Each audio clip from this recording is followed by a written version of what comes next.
প্রিয় ইসরায়েল, তোমাকে কঠিনভাবে হুঁশিয়ারি করতে চাই।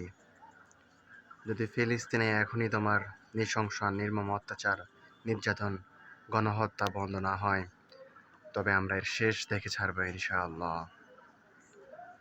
গত কয়েকদিন ধরে আমরা দেখে আসছি ফিলিস্তিনের বুকে যেভাবে নির্মম আর নৃশংস হত্যাযজ্ঞ চালানো হয়েছে, মানবাধিকার লঙ্ঘন, একটির পর একটি নির্যাতন চালানো হয়েছে। এতে করে শুধু ফিলিস্তিনই নয়, সারা বিশ্বের মুসলিম উম্মাহ জেগে উঠেছে। আমরা এর দীর্ঘ প্রতিবাদ জানাই। আমরা এর সুষ্ঠু বিচার চাই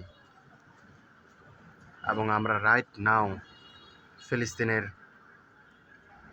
সার্বভৌমত্ব স্বাধীনতা ঘোষণা চাই। সেই সাথে ইসরায়েলকে শুধু দেশ থেকেই নয়, পৃথিবীর মানচিত্র থেকে উঠিয়ে দিতে চাই।